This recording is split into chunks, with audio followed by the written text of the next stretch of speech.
in here, and I think he's been a good addition for us. And as we get into camp and we put the pads on, I think it becomes a little bit easier to evaluate a linebacker.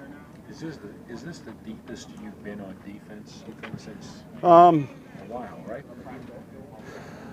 Yeah, over the last, I'd say 2 or 3 years. I mean, we're a little deeper in the secondary now, linebacker for sure, and we've got a little bit of depth on defensive end. So yeah, I would say certainly the last 3 years, we've got a good blend of young guys and veteran guys. How about tackles? Those are hard to find. Huh? Yeah, and fortunately we've had Sheldon now for a while, Onyemata, Tyler, for a while. We've got some other guys competing, in there. So we'll just kind of see how that unfolds. What's the challenge for Kamara coming off the year he had? We had so much success early. Yeah, I mean, I think for anyone, it's still finding improvement in your game. Part of the things that make a player unique and talented is their will and to compete, their drive to compete. He's been every day out here pushing and going hard. He's very smart, and I think that's a huge asset. I said that back even when we drafted him. He understands the game, every element to it. So I mean, there's a number of things that I think motivate him. Coach, I want to piggyback off that. Is that second level or the next level of awareness just comes with more reps in this second year? Yeah, for him, look, he was a quick study to begin with, so there's nuances within the running game or the passing game that come in year 2. But, he's a guy that, seldomly surprises you when it comes to an assignment. He knows what he's doing, and he's got good football awareness. Sean, what's the greatest difference with Patrick Robinson, both as a player and maybe his mentality too, second time? I think there's a level of confidence in the player too now. I mean, he's got a real good skill set. He's playing a position he's real familiar with. I just think, that along with, he's been able to stay healthy. But, I think when you come off a season like he had and the production he had, it's easy to come into a lineup and certainly feel like you can excel, not just belong. What was the biggest step forward that Andres made last year? Oh, there were probably a number of things, but you see his explosion. He's in shape. He's at the right weight. I think that also I would say he was settled in at that guard position, and that helped him tremendously. Sean, as far as the punt return game, is that job, do you envision it to be won in training camp? Absolutely. It's wide open. We've got 5 or 6 candidates. And once we get into training camp and we get into the preseason games, there'll be a reliability and then, who gives us the best chance back there. But certainly it's a job that we have a number of guys that are candidates to compete for. Sean, with depth you guys have a wide receiver, will you guys look for more ways to maybe get four of them on the field at once, or will it kind of stay the same? We'll see. I mean, each week we would look at that cut up. It just depends on what we're trying to do that week. It limits you in the running game a little bit without a tight end. So, but it's not to say that we haven't had packages with 4 guys. Usually we detach maybe a running back or a tight end, but it can change week to week. If Teron were healthy, would it be less limiting maybe in the running game because he's so athletic and get out there more? It really has nothing to do with Teron. Defensively, they can deploy in a way where you lose a number. And certainly they can do that if you bring a tight end in the game, but there's certain things you're limited to doing when you just have 4 receivers and a back.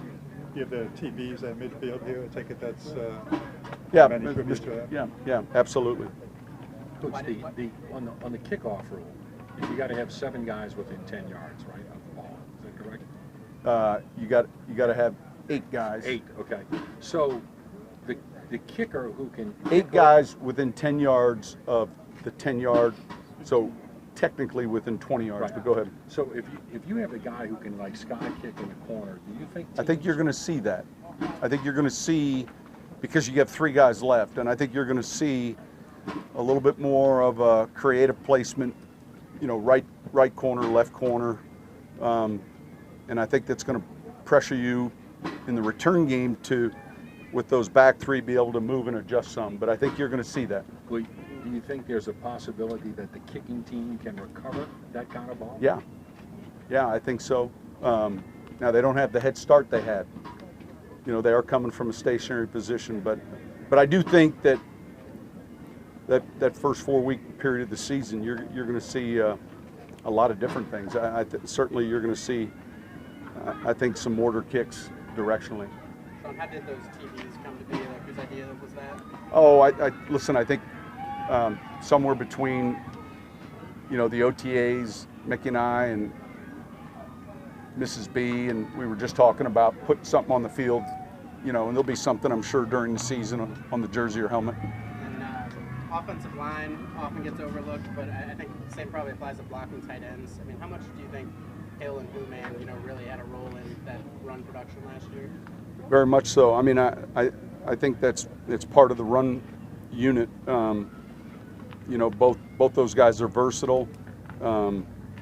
You know, Hoopman's a little heavier, and Josh maybe not so much, and yet both those guys are good blockers, and Ben, you know, provides that as well. So that's important. You know, if you're coming onto the field and you just, it's difficult if there's not some element to being able to block, and those guys I think were real important. Is that blocking focused tight end becoming sort of a lost art? No, listen, I think you can find it. I think that you're always looking for the player that can do both pretty well, you know, and then you have some versatility. Coach, the depth that you're building at D-line, is that out of necessity, or is that looking around the league, seeing that guys are doing more rotations now? I think it's a hard position to find during the year. It's a hard position to find in free agency. I mean, you know, obviously it's a tough position to play during the game. So, you know, hopefully you get in a rotation where you can keep guys fresh. Having some of these referees out here, especially with some of the new rule changes this year, how much can they help you be able to grasp? Well, they helped me in that last 2-minute drill when they threw that flag. Look, they're here to help and train themselves, so they're a benefit to us when we have the communication that takes place in the relationships. We see these guys, you know, every 4th or 5th Sunday, and I think it's good for our players to ask questions and be around them. And certainly there's discussion back and forth with regards to some of the nuances or new rules, and that'll come up again in training camp. Curious your thoughts just on the lowering of the head, especially maybe on that play with Josh Hill with the drag route where guys are crashing down. Yeah, I think it's going to be a little bit more clear when a player, you know, literally puts the crown of his helmet down and the face to the ground. There'll be a period during preseason where players are getting used to that change, but I don't see 50 more calls.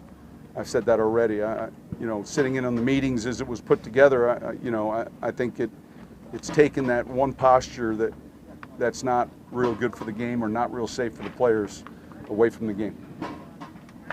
All right, thank you. Sean.